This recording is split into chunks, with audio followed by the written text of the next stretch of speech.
Lend me हो। दोस्तों, प्रसाद की तरक्की का सेलिब्रेशन मेरी तरफ से होगा। चाहे तो मुझे एक थप्पड़ और मार लो, लेकिन मुझे यहाँ से निकालो नहीं। मुझे माफ कर दो दीदी, मुझे माफ कर दो। शादी रचाई हो देखो हमारी बहिनिया। भी धाक बनता मजाक करने का।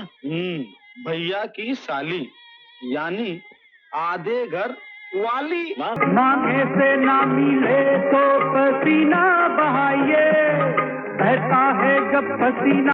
नमस्कार दोस्तों, आज हम एक ऐसे कलाकार की जानकारी लेकर आए हैं जिसका चेहरा और अभिनय आप में से लगभग सभी लोगों ने देखा होगा। उस कलाकार को लेकर आपके दिमाग में जिज्ञासा भी जागी होगी।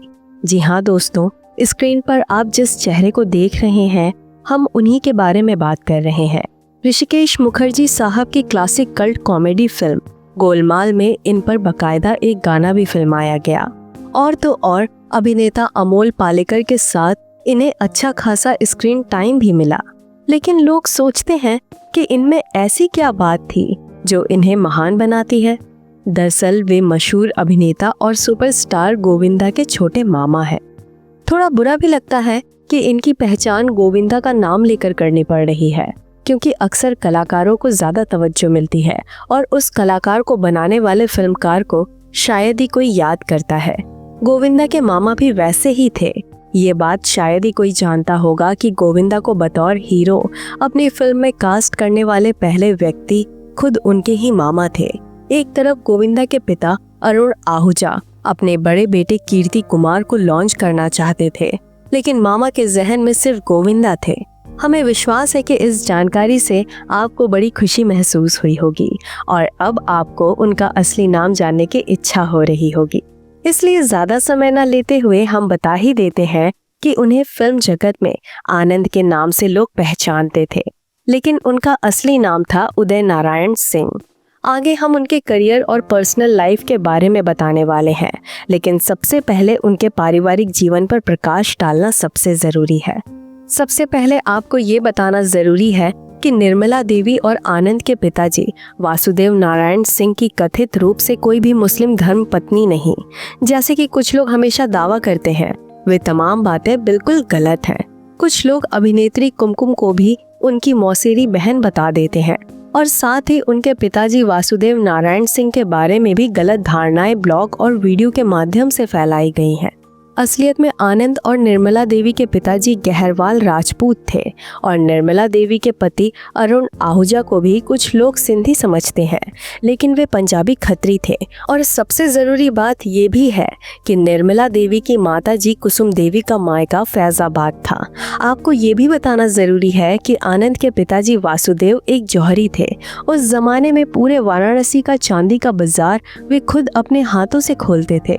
क्योंकि वे संगीत प्रेमी भी थे, इसलिए उन्होंने अपने सारे बच्चों को संगीत की शिक्षा दी। खुद पटियाला घराने के उस्ताद उताउल्लाह खां को उन्होंने वाराणसी बुलाकर अपने घर 10 साल तक रखा और सारे बच्चों को संगीत का ज्ञान अर्जित कराया। ये दिखाता है कि संगीत और कला उनके खून में थी। यहाँ सबसे ज़रूरी बात यह है कि वासुदेव और कुसुम देवी के 4 से अधिक संतानें थी। सटीक आंकड़ा तो पता नहीं, लेकिन आज भी वाराणसी में राजपूत ज्वेलर्स के नाम से वे लोग सोने चांदी के व्यापार में सक्रिय हैं। बड़ी बेटी के रूप में खुद निर्मला देवी थीं। उनके बाद लच्छू महाराज का जन्म हुआ, जिन्होंने तबला वादक के रूप में पूरी दुनिया में लोकप्रियता हासिल की और उनकी गिनती बड़े उस्तादों में होती है। उसके बाद आनंद उर्फ उदय नारायण सिंह का जन्म हुआ। परिवार में एक तरफ कला का माहौल था, जिसने शायद उदय नारायण सिंह को फिल्मों की तरफ खींच लिया। इसमें कोई दो राय नहीं है कि बड़ी बहन निर्मला देवी के कारण ही आनंद फिल्म जगत में दाखिल हुए होंगे, क्योंकि निर्मला देवी खुद क्लासिकल गायिका थी और उनका घर कला और फिल्मी हस्तियों का अड्डा रहा। लेकिन उनके करियर बनाने में ऋषिकेश मुखर्जी तथा मोहन स्टूडियो के मालिक किशोर शाह का बहुत बड़ा योगदान रहा। करियर के शुरुआती दिनों से ही आनंद ने ऋषिकेश मुखर्जी के साथ काम करना शुरू किया था और बतौर असिस्टेंट डायरेक्टर उन्होंने उनकी कई सारी फिल्मों में काम किया। वो ऋषिकेश मुखर्जी के इतने करीबी थे कि वे अक्सर सेट पर उनके साथ रहते थे, हर बारीक चीज सीखते थे। जब उन्हें पता चला कि वे एक्टिंग भी कर सकते हैं, तो ऋषिकेश मुखर्जी ने ही उन्हें अपनी फिल्म गोलमाल में एक जरूरी किरदार दे दिया। आनंद का स्वभाव इतना मिलनसार था कि उन्होंने तुरंत ही ऋषिकेश मुखर्जी जैसे महान फिल्मकार का विश्वास जीत लिया। गोलमाल में जब अमोल पालेकर अपने बॉस को चकमा देने के लिए नाटक रचते हैं तो आनंद ही उस सीन का हिस्सा बनते हैं। उनका कॉमिक टाइमिंग कमाल का था। उसके बाद वे कई फिल्मों में दिखे, लेकिन एक जैसा नाम होने के चलते उनकी फिल्मोग्राफी में ऐसी फिल्में भी हैं जिसमें आनंद ने कोई अभिनय नहीं किया था। किंतु ऋषिकेश साहब जब भी कोई फिल्म बनाते थे तो उसमें आनंद का कोई ना कोई किरदार जरूर होता था। वो ऋषिकेश मुखर्जी के लिए एक तरह से लकी चार्म बन गए थे। जैसे कि खूबसूरत फिल्म में उन्होंने डॉक्टर इकबाल का किरदार निभाया। मजाक करने का भैया की साली यानी आधे घर वाली। उसके बाद नरम गरम 1981 फिल्म में उन्होंने अमोल पालेकर के दोस्त बिरजू की भूमिका निभाई, जो अक्सर अमोल पालेकर की मदद करता था। चाहे तो मुझे एक थप्पड़ और मार लो, लेकिन मुझे यहाँ से निकालो नहीं। मुझे माफ कर दो दीदी, मुझे माफ कर दो। शादी रचाई हो देखो हमारी बहिनिया। उसके बाद आनंद कभी रुके नहीं। वे हमेशा ही असिस्टेंट डायरेक्टर वाला काम तो नहीं करने वाले थे। उनके मन में फिल्म मेकिंग का बड़ा सपना था, इसलिए उन्होंने अपने जिगरी दोस्त और मेंटर किशोर शाह के साथ मिलकर खुद की फिल्म बनाने का फैसला कर लिया। किशोर शाह भी मुंबई में एक बड़े स्टूडियो के मालिक थे। उनके पास प्रोडक्शन का अच्छा अनुभव था और यहीं से गोविंदा का बतौर अभिनेता के रूप में जन्म हुआ। आनंद ने अपने भांजे में वो चमक और ऊर्जा देख ली थी जो एक हीरो में होनी चाहिए। तन बदन फिल्म 1986 में रिलीज हुई। उसी साल गोविंदा की कुल मिलाकर 3 फिल्में रिलीज हुई थी, लेकिन ये बात उतनी ही सच है कि उन्होंने तन बदन को ही सबसे पहले साइन किया था, जो आनंद की भी पहली फिल्म थी। इस फिल्म के निर्माण कार्य के दौरान गोविंदा के पिता अरुण आहूजा को लग रहा था कि उनके बड़े बेटे कीर्ति कुमार इस फिल्म में हीरो बनने चाहिए, क्योंकि कीर्ति कुमार में एक्टिंग की ललक थी। लेकिन मामा आनंद गोविंदा के नाम पर मुहर लगा चुके थे। शायद उनके मन में एक डांसिंग और एक्शन हीरो की संकल्पना थी। ये बात तो हर कोई जानता है कि गोविंदा जितने महान अभिनेता हैं उतने ही महान डांसर भी हैं।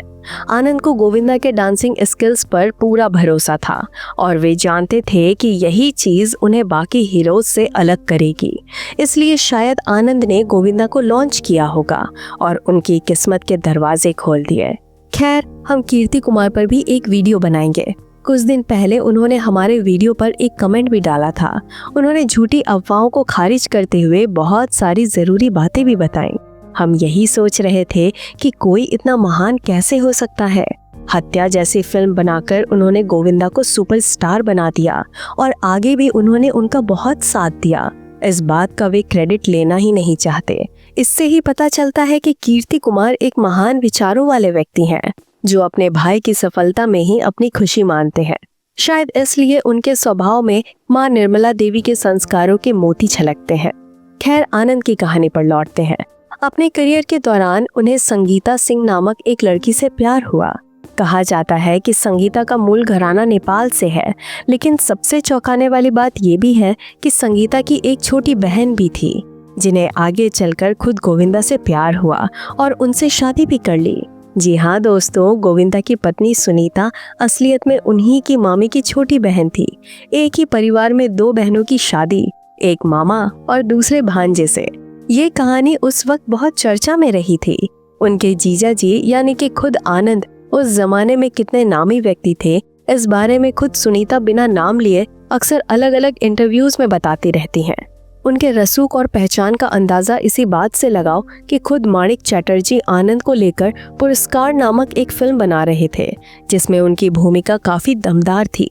लेकिन उनकी अचानक मृत्यु के कारण वो फिल्म बीच में ही बंद हो गई। आनंद ने अपनी फिल्मी समझ का इस्तेमाल करते हुए अपने भतीजे गोविंदा को लेकर कई सारी सुपरहिट फिल्में बनाई, जैसे कि शिव शक्ति, जान से प्यारा, सुरक्षा। गोविंदा के शुरुआती सफल करियर में उनके मामा का बहुत बड़ा हाथ रहा। सही मायने में आनंद का करियर जोरों शोरों से चल रहा था। वे एक सफल अभिनेता, निर्देशक और निर्माता बन चुके थे। फिर अचानक एक दिन उन्हें पता चला कि उनकी खुद की पत्नी संगीता सिंह का दिनेश गांधी नामक एक प्रोड्यूसर के साथ अफेयर है। सबसे हैरानी वाली बात यह है कि जिस फिल्म से उनका प्यार परवान चढ़ा, उसी फिल्म में आनंद ने भी काम किया था। उस फिल्म का नाम था हिम्मत, जिसे संगीता सिंह ने ही प्रोड्यूस किया था और दिनेश गांधी ने पैसा लगाया था। मैं ऐसे काम करता हूँ और आप, ये सब क्या है? ये हॉस्पिटल, ये बेड, ये सब आपके प्लान में था? आनंद, तुम नहीं जानते कि मैं कैसी जगह से। आनंद के लिए ये एक बहुत बड़ा झटका था।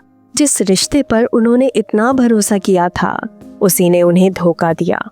अफेयर वाली बात आनंद को जैसे ही पता चली, वैसे ही उन्होंने खुदकुशी करके इस दुनिया से अलविदा कह दिया।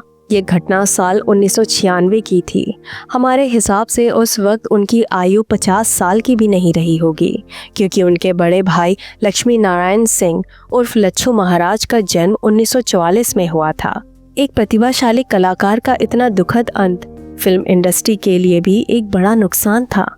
खैर, ये बताना जरूरी है कि आनंद को अर्जुन सिंह नामक एक बेटा भी है, जो आज के वक्त एंकरिंग करते हैं और इंस्टाग्राम पर एक्टिव हैं। अर्जुन सिंह ने अपने पिता की विरासत को जिंदा रखा। कुछ दिन पहले उन्होंने अपनी चाची सुनीता सिंह के साथ एक वीडियो भी डाली थी, जिसमें उनकी मां संगीता भी दिख रही थी।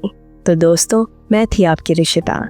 आपको हमारी दी हुई जानकारी कैसी लगी, ये कमेंट करके हमें जरूर बताएं और हिंदी रेडियो को सब्सक्राइब करना ना भूलें। धन्यवाद।